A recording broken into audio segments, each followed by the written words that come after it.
আমাকে নিজের খেয়াল রাখতে হয়, সোশ্যাল লাইফটাকেও বজায় রাখতে হয়।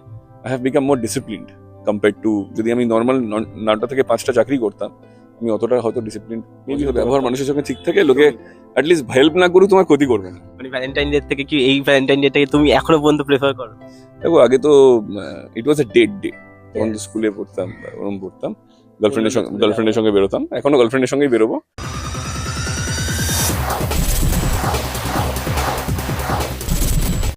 আমরা আবারও পেয়ে গেছি আপনাদের সকলের প্রিয় অনুভব অর্থাৎ সোমরাজকে। ঠিক বছরের শুরুতেই আমরা আবার পেয়ে গেছি, বছরের শেষে কথা হয়েছিল। Yes. এখন বলো যে বছরের শুরুটা কেমন ভাবে শুরু হলো? খুব ভালো, ওয়ার্ক ওয়াইজ ভালো, হেলথ ওয়াইজও ঠিক আছে। এই হোপ সবারই first of all happy new year. Happy new year. Happy new year. কাজ এখন কোন দিকে এগোচ্ছে, মানে সিরিয়াল কোন দিকে এখন এগোচ্ছে? সিরিয়াল এখন যেমন আমরা লাস্ট দেখছিলাম, তোমার অবভিয়াসলি অনুভব অনেকটা রাজুর এডুকেশন নিয়ে অনেকটা বেশি কনসার্ন, সেটাই। লাভ স্টোরি তো চলো ব্যাকড্রপে আছেই, বাট এখন মেজরলি হচ্ছে ওকে দাঁড় করানো। বছরের শেষটা কিভাবে কাটবে? House party, House. Normal party 31st। আর শুরুটা কিভাবে কাটানো শুরু করি? শুরুটা তো আমরা এখান থেকেই ভারতলক্ষ্মী থেকেই শুরু করলাম, কেন কি যেহেতু আমাদের একটা লম্বা স্ট্রেচে হলিডে ছিল, প্রোডাকশন থেকে দিয়েছিল, সো যেগুলো পেন্ডিং কাজ ছিল সেগুলোই আমরা এখানে কমপ্লিট করি। নিউ ইয়ারে কি কোন রেজলিউশন নেওয়া হলো সোমরাজের? রেজলিউশন তো এটাই থাকে, মানে লাস্ট 3-4 বছর ধরে যে উই ডিসিপ্লিন, যেটা ইনিশিয়ালি খুব ডিসিপ্লিন থাকি, বাট মাঝখান থেকে আমরা ভেঙে যাই। হোপফুলি এবারে ডিসিপ্লিন থাকবে। নতুন বছরে এমন কিছু ইচ্ছা আছে, মানে এমন কোনো কাজ করবার বা এমন কোনো একটা চরিত্র করবার, মানে যেটা আগে করা হলো? তো প্রতি বছরই ইচ্ছা আছে, বাট হোপফুলি মানে এখন মনে দেখা আলো করছি, সাথে সাথে অন্য কোনো ফরম্যাটে নিশ্চয়ই কাজ করা। ওটিটিতে অনুভব যদি ওটিটিতে করে তো কেমন ধরনের চরিত্র করবার প্রেফার করবে? Love story. Love story. আর এখন তো ওটিটিতে দেখা যায় যে বেশ কম love story হচ্ছে। হ্যাঁ, কম লাভ স্টোরি, কম love থ্রিলিং story বেশি বা হচ্ছে। কিছু রহস্য বেশি, মানে ওগুলো থেকে কি লাভ স্টোরিটা বেশি প্রেফার করো? দেখো আমি অলরেডি ওটিভিতে একটা থ্রিলার করেছি, তো লাভ স্টোরিটা আমি করতে চাই। অনুভব কি মানে ব্যক্তিগত জীবনে এমন লাভ স্টোরি বেশি লাভই ভালোবাসে?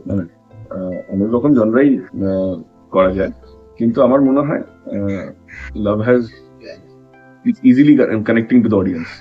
অনেক কিছু বেশি ইজিলি কানেক্ট করে, সব বয়সকে কানেক্ট করে।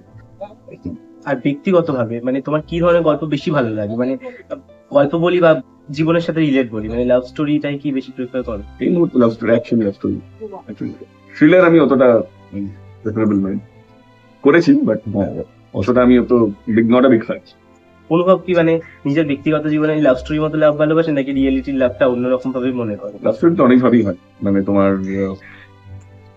ডিস্টেন্স ওয়ালা লাভ স্টোরি হয়, একদম যেটা বিরহের গল্পগুলো। একটা হয় যে হ্যাপি গো লাভলি লাভ স্টোরিজ হয়। লাভ স্টোরি লাভ অনেক রকমের হয়, অনেক বয়সের হয়, মানে অনেক ভাবে দেখানো যায়। তো এটাই মানে সব ডিরেক্টরের না, অ্যাকচুয়ালি শুধু আমি অ্যাজ অ্যান অ্যাক্টর না, সব ডিরেক্টরের ডিফারেন্ট পার্সপেক্টিভ আছে ভালোবাসা দেখানো। ছোটবেলায় কোন সিনেমাটা দেখে সবার আগে মনে হচ্ছে না এরকম প্রেম করলে এরকম টাইপের প্রেম করবে? মানে ये जवानी, কোন ये couple কে जवानी। দেখে? ये जवानी रणवीर दीपिका।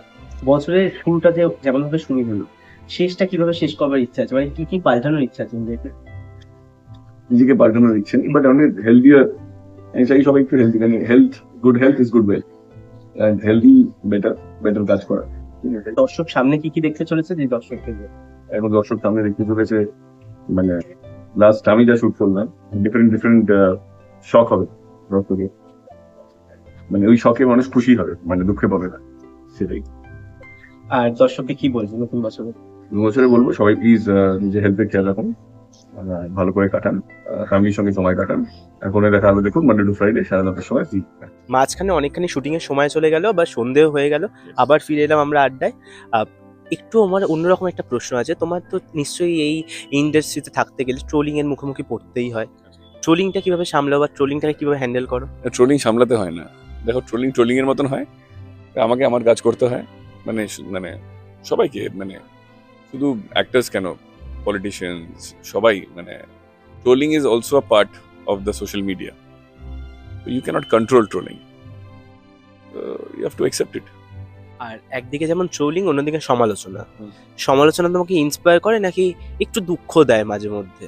সমালোচনা মানে ফর এক্সাম্পল তোমার হোয়াট এভার, তুমি ধরো যেই টপিকে কাজ করছো, সেই টপিকের দের উইল বি ক্রিটিসিজম। তোমাকে দেখে নিতে হবে মানে কনস্ট্রাকটিভ ক্রিটিসিজম কোনটা, যেখান থেকে তোমার বেটারমেন্ট হবে। র্যান্ডম তোমার কমেন্টস তুমি যদি সব করতে যাও তো তুমি তো শেষ, ডান আছো লাইফে। বাট তোমাকে দেখে নিতে হবে যে তোমার ক্রাফটে বা তোমার বিজনেসে যেটা তোমার লাভ আছে। অত সবকিছু সিরিয়াসলি নিলে লাইফ শেষ হয়ে যাবে। আর কাজের শুরুতে নিশ্চয়ই একটু একটু খারাপ লাগতো যখন এইসব হতো? তখন আমি যখন শুরু করেছিলাম তখন ইন্টারনেটে সোশ্যাল মিডিয়া ওরম একদমই তাই। অ্যাক্টিভিটি ওরম ছিল না। কারণ তখন আমাদের ভ্যালিডেশন টুয়ার্ডস দ্য অডিয়েন্স আমরা তখনই বুঝতাম তোমার টিআরপিতে বুঝতাম। রাস্তায় ধরো কোনো ইভেন্টে যাচ্ছি, তখন মানুষের মানে যেখানেই যাচ্ছি তোমার এটা ভালো লাগছে, তোমার ওটা ভালো খারাপ মিশে যা ফিডব্যাক সেগুলোই। বাট ইন্টারনেটে I don't believe everything also. কারণ ইন্টারনেট যারা ভালো কথা বলছে, আমি অনেক জায়গায় দেখি যে চল পেড অলসো, একটা সেকশন হয়তো পেড করছে, নিজে 20টা পোস্ট বানাচ্ছে নিজে গ্লোরিফিকেশন করার জন্য। সো তুমি সবকিছু ট্রাস্ট করতে পারবে না, তোমাকে একটা বেসিক অ্যাভারেজ দেখে নিতে হবে তোমার কেমন ভালো আসছে ফিডব্যাক না খারাপ আসছে, ওটা তুমি বুঝে নিতে হবে। একটু আগে তো টিআরপির কথা বললে, মানে আগে যে টিআরপি, এখন তো টিআরপিটা অনেকটা নির্ভর করে সিরিয়ালের উপর। তুমি কি টিআরপিটাই কি তোমার মানদণ্ড হিসেবে মানো কিনা? টিআরপি কে তোমার তেমন কিছু একটা এফেক্ট করে না? না মানে অ্যাজ আ ইন্ডিভিজুয়াল মানে মানে অবভিয়াসলি পার্টলি তোমার করবে, কারণ তুমি যে কাজটা করছো সেটা ভালো নাম্বারস এলে মানে প্রজেক্টের ভ্যালিডেশন বাড়বে, ওটা তো ওটা হয়।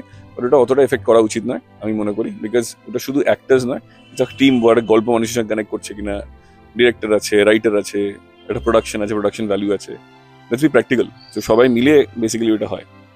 ভালো হলে তো সবাই খুশি হবে, খারাপ হলে লোকে চেষ্টা করবে আরো বেটার করে যেন বেটার হয়। That is the whole thing. কাজের শুরুতে যখন তোমার লাইফটা অন্যরকম ছিল, আজকের সেলেব তকমাটা পড়বার পর থেকে একটু হলে অন্যরকম, মানে তুমি কি অন্যরকম, মানে তুমি রেকগনাইজ কিভাবে করো যে এটা অনেকটা বদলে গেছে? বা অনলি ডিফারেন্স হয়েছে সত্যি কথা বলতে, মানে তুমি আসছো আমাকে 4টে কোয়েশ্চেন করছো, দ্যাট ইজ অনলি ডিফারেন্স। আমার কিন্তু লাইফে বেশি ডিফারেন্সেস হয়নি। মানে কিছু লোকের লাইফে ড্রাস্টিক চেঞ্জেস হয়েছে, তারা নতুন বাড়ি কিনেছে, গাড়ি কিনেছে, ওইটা হয়েছে। বাট ওটা সামহাও আমার ইনিশিয়ালি গডস গ্রেস ইট ওয়াজ দেয়ার। লাইফ চেঞ্জেস হয়েছে, রেসপন্সিবিলিটি বেড়েছে, কেন কি অনেক বছর হয়ে গেছে আমি এই মিডিয়ামে আছি, এটা করছে, মানে রোজ আমাকে আসতে হয়, একটা সার্টেন অ্যামাউন্ট অফ টাইম দিতে হয়, আমাকে নিজের খেয়াল রাখতে হয়, সোশ্যাল লাইফটাকেও বজায় রাখতে হয়।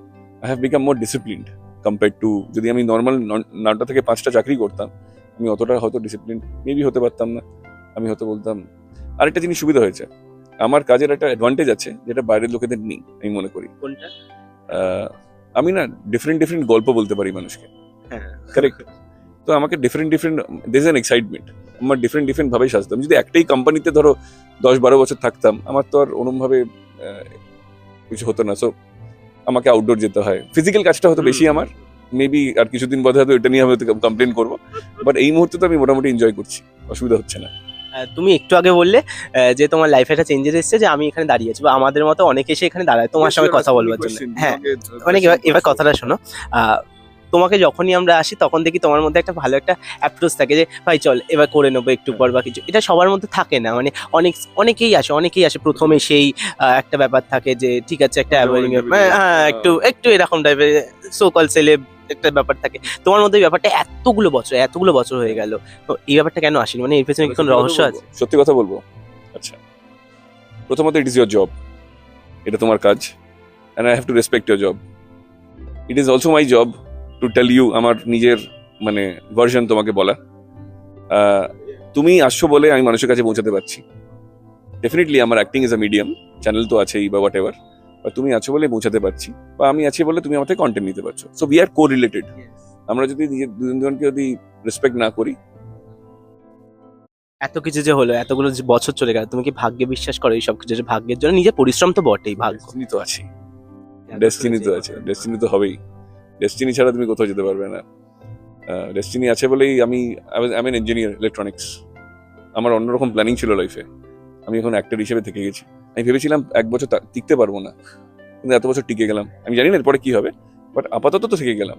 মানে নাতিকে বলতে পারবো আমি কিছু বছর এইটা করেছি, মানে এটা করেছি। মেবি লাইফে অন্য কিছু হয়তো সুযোগ এলো, বা এটা হয়তো একসেপ্ট করে নিল এমন ভাবে, অন্য কিছু করতে হলো না, জানি না, ডেস্টিনি।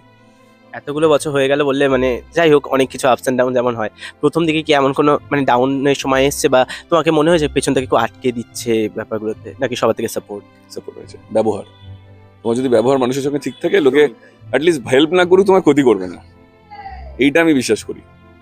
আর যারা যারা নতুন আসছে মানে অল্প কিছু করেই ক্লান্ত হয়ে পড়ে, ঠিক আছে, তুমি তাদের কি বলবে? ক্লান্ত হয়েও না, পথ অনেক।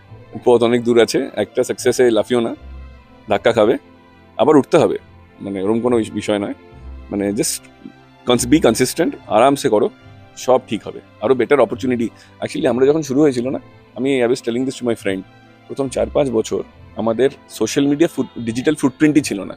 তো তাতে কি হয়েছে, তুমি যদি আমার প্রোফাইল দেখো, আমি অতটা ডিজিটালি অতটা অ্যাক্টিভ নেই, হ্যাবিট নেই আমার, কিন্তু আমার পরে 5-6 বছর বাদে যারা এসেছে দে আর ভেরি অ্যাক্টিভ, কাজ কম করে হয়তো তাদের ডিজিটাল প্রিন্ট অনেক বেশি।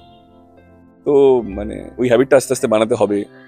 হ্যাঁ, একটা টিম আছে, সে করবে, আমার কন্টেন্ট বানাতে বলে বানিয়ে না। সো ইয়ার দুটো জেনারেশন মিক্স, আমি I am between 2 generations maybe, আমার মনে হয়।